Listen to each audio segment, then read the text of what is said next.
Thank you. The next part of our program today, we are privileged to have Mr. Jonathan Lyons, Chairman of the Arizona GOP, with us. Mr. Lyons was raised in Yuma, Arizona, where his family has been since the 1930s. The family originally settled in Pima, Safford, and Thatcher, Arizona in the 1800s, and were involved in ranching and mining. Jonathan is married to Rosalie. Will you please stand, Rosalie? And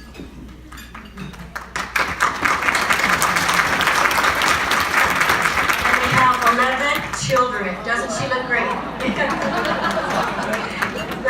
It is my pleasure to introduce to you Mr. Jonathan Lyons.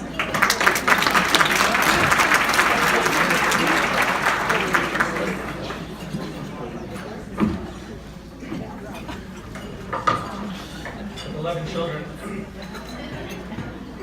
I have a heart. How can I turn this off? Hello? Chelsea? Somebody? Hello? No? 1, 2, 3, testing. I have a hard time standing behind a podium. I apologize for that. And with 11 kids, you may be wondering why we're here and not home raising them, right? It's Valentine's Day. I asked my wife to accompany me. She put 5 of them on the bus and we left. And we drove really fast. And I'm grateful for my sheriff that looks the other way sometimes when I'm on the road. But Sheriff Wilmot says hello, Sheriff. Our sheriff is the first Republican sheriff to be elected in Yuma County in 90 years.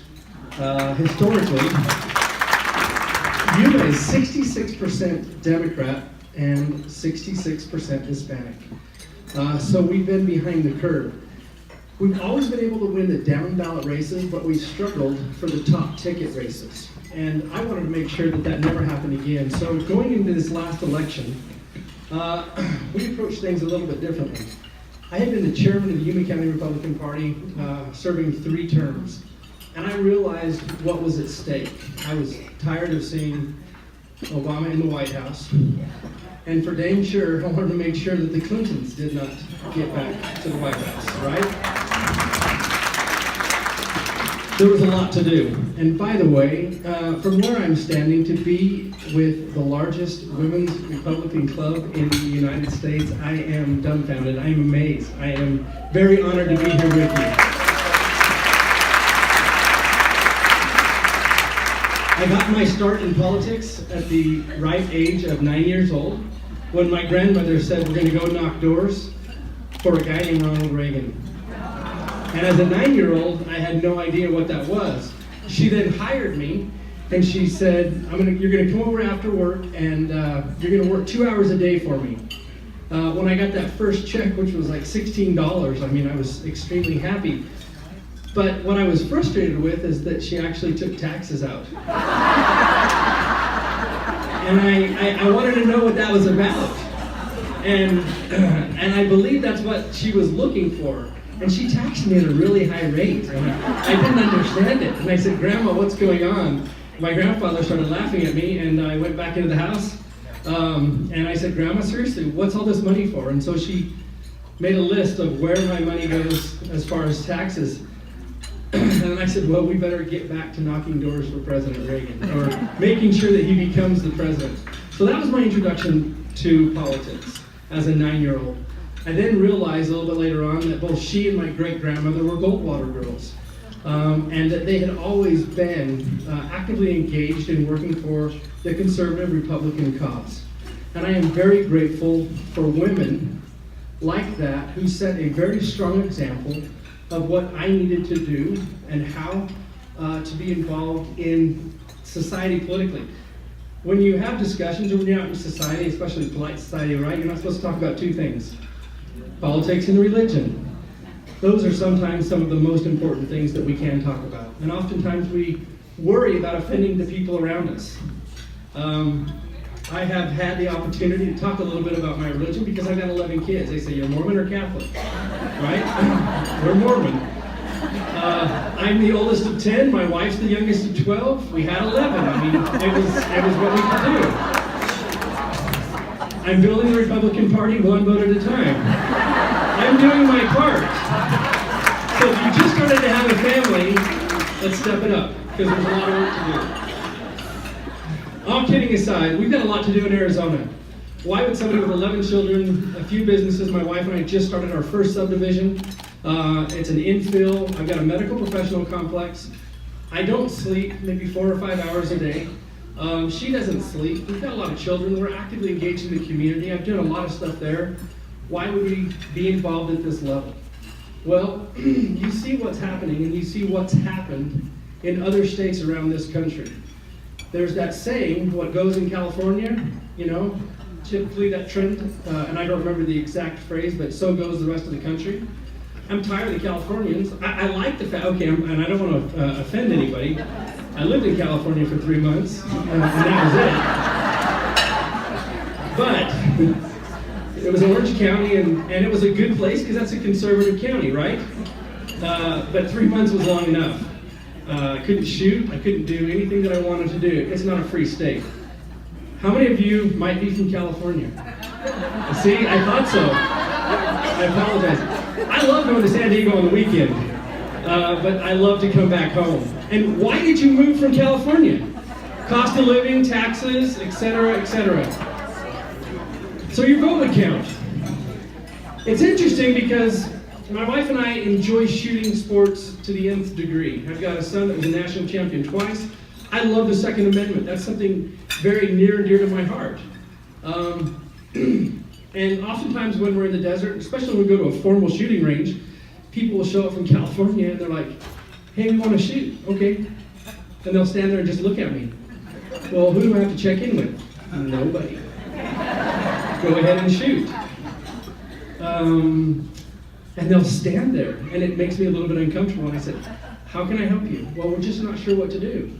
And I said, do you have a magazine? Do you have a gun? Would you like to shoot? There's a spot, pull up. Do you know how to shoot your gun? First and foremost.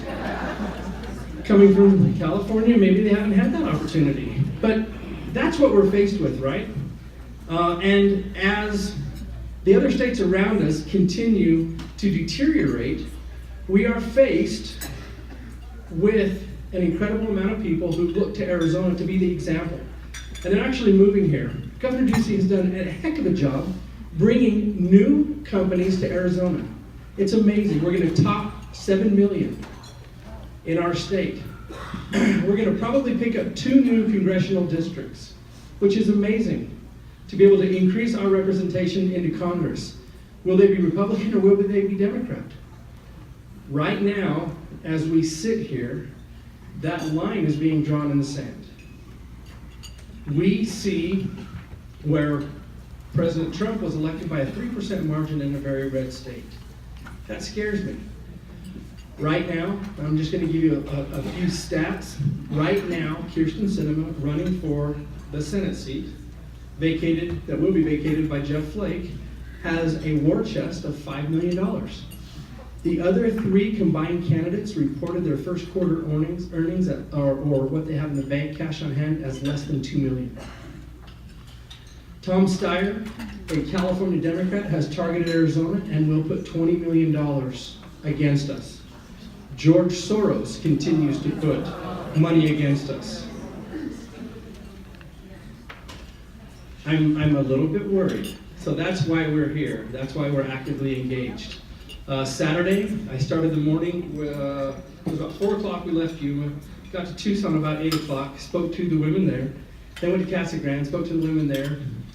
24 hours later, came back home after 2 additional events. I had my wife and 5 of the children in tow, and had the opportunity to visit with a couple of the kids afterwards. Again, Dad, why do you do this? What's so important?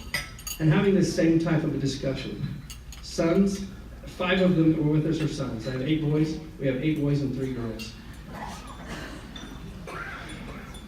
We wanted more. But I just don't see my wife anymore. No, I'm just kidding. She's with me. I asked them what they cherished or what they loved about this country. And it's interesting because it seems as if our children are assigned the topics that are the most left from some of their teachers at school. I don't know if they're targeted, but the day that the professor over in England admitted to lying and falsifying data about global warming, our son came home, and I was so grateful. Our son came home and goes, "Dad, I gotta write a thing about the pros of global warming." And I said, "Well, look at this report that came out where this guy admitted to lying about this." I said, "This is going to be fun to write." Gun control. One of our other children had the opportunity to write about gun control from a pro-gun control point. They all got A- just because they were so well written, but we were able to kind of flip the discussion. So having those opportunities to debrief our children on a daily basis from what they're being taught in school helps me understand the work that we need to do as adults out in the real world and what is at stake. I'll ask a question, and I may pick on you. Why are you a Republican? And I just want you to let that sink in for a second. Why are you a Republican? Why not be a Democrat? Why are you a Republican? Anybody? All right, I'm coming down. Why are you a Republican? Anybody else have? Small government, lower taxes. Wonderful. Exactly. Just a better life, freedoms that we can't have under a democratic rule. Absolutely. Less government. Perfect. It's all about less government, isn't it? We can govern ourselves versus being told from cradle to grave that we're going to be taken care of by a patriarch state. And that's what we fight against on a continual basis. So what do we need to do here in Arizona? I was asked that question on Saturday. Donna talked to you a little bit about being a PC. That's incredibly important for us to be engaged in. And being involved and looking at things from a different perspective. So as the chairman of Yuma County, realizing that I have a great responsibility and opportunity to work with the Hispanic population and speaking Spanish, I served a mission in Uruguay and Argentina. I decided to put that in practice. So my wife and I started participating in every Hispanic event that we could. And it was interesting because about that time that I decided to do that, I got a call from the governor's office and he said, "Hey, I am not able to make it to this event. Would you please represent me and read this proclamation talking about the Hispanic heritage here in Arizona?" I took 9 or 10 of the children, plus my wife. We had a lot of tacos and burritos that night. But I had the opportunity to present a proclamation to the Consulate General from Mexico, recognizing Hispanic heritage in Arizona and the contributions to our state. I did half in Spanish and half in English. And then we stayed and we participated in the event. Showing up is half the battle.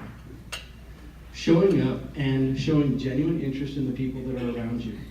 We are a country of immigrants, right?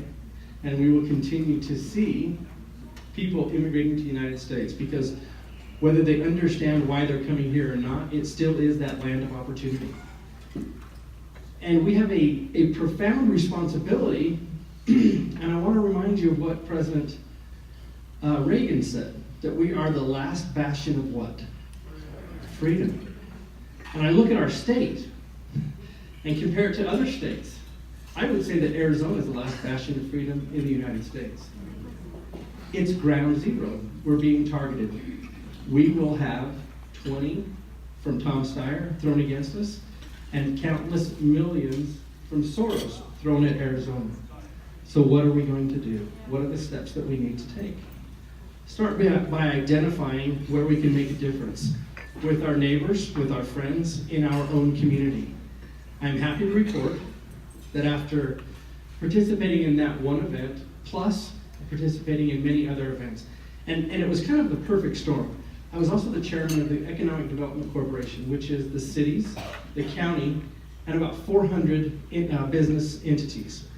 And I was elected to a one-year term, and I was asked to stay for an additional 3 years.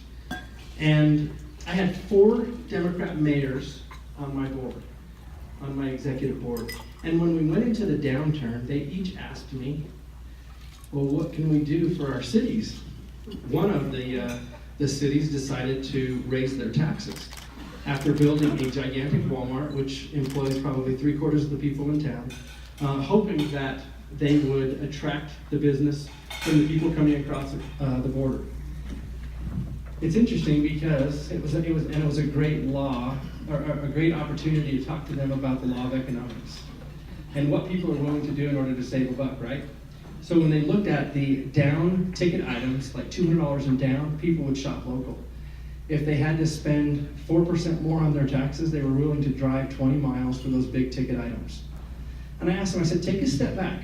I understand what you're trying to accomplish, but wouldn't you rather keep that money in your community versus sending it over to you and putting it into their economy? And they had to take a step back and they kind of reassessed it. There was a slight drop in taxes, but it was a good opportunity to talk about principles that we believe in, right?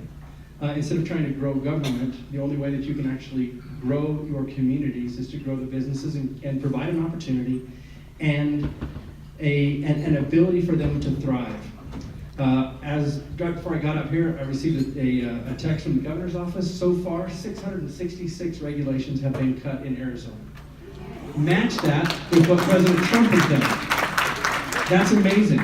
That will continue to spur new business. The governor touts the fact that we are on a tech boom here in Arizona, and we continually bring in new businesses to Arizona in a field that historically Arizona is not known for, right? But we're seeing a turn. Anyway, let's go back to that question. So what do we do, each and every one of us individually? We start working with our friends and our neighbors. In the capacity as the chairman of Yuma County, I'm happy to say that we won every race from the top down with the exception of one board of supervisor race. So we switched over 3,000 votes from the previous election for Obama to President Trump. Just simply by showing up and participating. That's not going to happen every time, but we have the data, we know where to go, and we know who to target. Reince Priebus promised that we would never lose another election without having all of the tools that we need. He's the one that decided to make that investment, the $160 million into the data. It is amazing. We can determine things almost with scary accuracy. One example of that is the Georgia 6th. How many of you watched that race? The RNC called that race within 0.1% using their data, the same data that's available to each and every one of you. And they nailed it. They nailed it. They knew exactly who they needed to turn out. Now, what the Democrats are doing right now is they're focusing on the low-dollar races. They're going on and back into school boards. We saw that surge. We saw that surge in the 70s and early 80s, and we're seeing it again. They used to spend a ton of money on those big-ticket races. They realized that that's not the best way to do it. They're going back in and infiltrating. And we have to be proactive. That was one of the things that I always focused on as the chairman in Yuma County, was my school boards. And because of that, when I wanted the opportunity to address seniors who were studying government, and I was able to make myself available to these teachers, I was able to go in and do that. They said, well, we have to give equal time to the Democrats. And I said, absolutely. I'd be more than happy to share the stage with any Democrat. And so the first time I went to school, it was an invitation of my daughter, and it was in her senior class, and they were talking about government. And so I got a call from the teacher, and he said, I'd like for you to talk about the Republican Party. I said, okay, well, what can I talk about in the Republican Party that's going to differentiate us from the Democrats? Well, I made a very long list. But I went back to the founding of the Republican Party and why the Republican Party was formed and who we are and why we exist today. So I talked a little bit about Lincoln being the father of our party, coming together to get rid of slavery here in the United States. And then I broke it down a little bit further, and I said, you know, we do believe in equal opportunity for everybody. And I showed them the pictures. I gave each and every one of them a handout. The Republican Party elected the first woman, the first black, the first Hispanic, the first Asian, etc., etc. All of those are our firsts. And the kids were blown away. Now, sometimes, because of the demography of these classes, I'll teach about 2 or 3 minutes in Spanish to get their attention. And it's interesting that these kids who are sometimes defiant teenagers, they've got their hands crossed, they're sitting across the table in these little work groups of 6 to 8 students, kind of unfold their arms and they start listening. My daughter still talks about that, about what a great opportunity it was for her to actually learn a little bit more from her father in that classroom, and for her friends who had no idea, because they're not being taught well in school, are they? Why the Republicans exist and who we are, that she was able to continue having those discussions with her friends. The only thing that I stopped short of doing was taking voter registration forms. And I wanted to do that. And I absolutely wanted to do that. There are so many little things that we can do if you have the opportunity to go into a classroom to be able to talk about the Republican Party. People can have their opinions about us, and they do, right? But we reserve the right to tell the truth. We reserve the right to say who we actually are. And it's interesting, as you talk to those kids, most of them understand the truth when they hear it. And they know that you are absolutely being honest in your presentation. And that's what's been the most fun in going in and visiting with them and being able to have very frank conversations.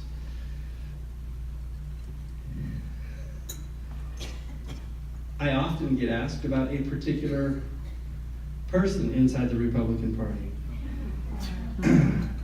When I was in the White House, sitting on the long golden couch next to the president, and he looks over at me and said, "Please tell me about so-and-so."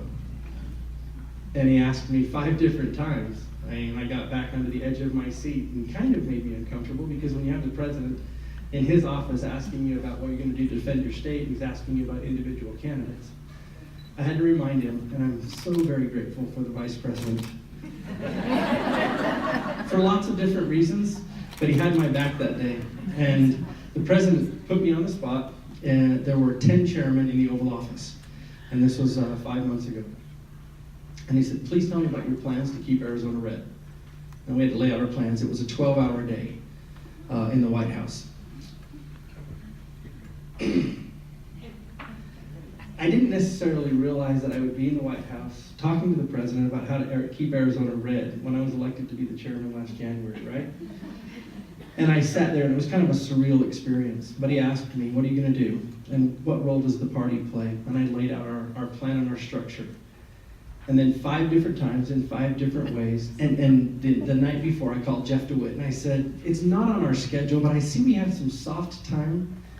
And off chance that we have the opportunity to sit down with the president, do you have any suggestions for me?" And he said, "Please don't follow the president down a rabbit hole." And I said, "Please explain." He said, "The president will throw out something that may or may not exist to see if you're going to bite." And he says, "If you don't know what he's talking about, just simply tell him, 'I don't know, Mr. President, but I can find out and I can get back to you.'"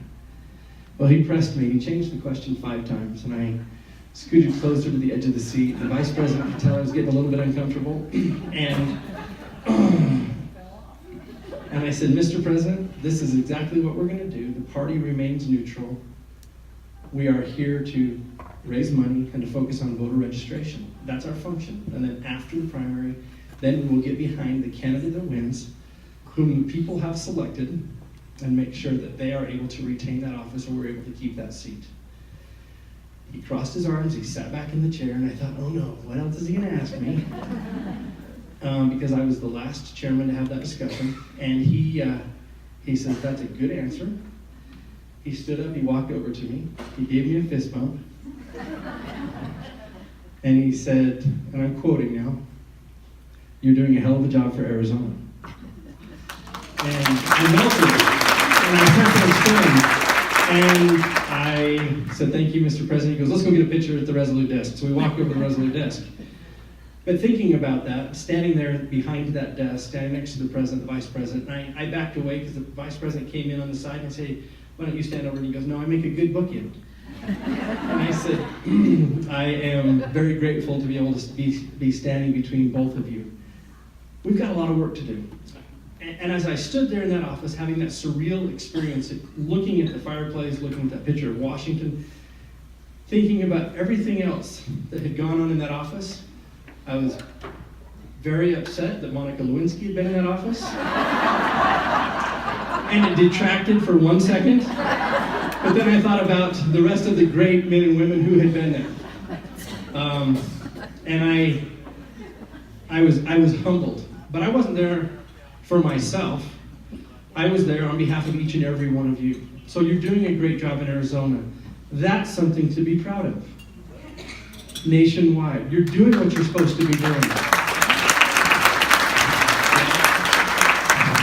The hook. But we've got to do a little bit more. We've got to go out and recruit. We need more PCs. We need those phone banking and those calls to be taken care of. Please, please, please, take time out of your days to make 1 or 2 calls, to talk to 1 or 2 of your neighbors, to reach out and to tell them why you're a Republican and ask them to participate with us. Thank you very much for having me here today.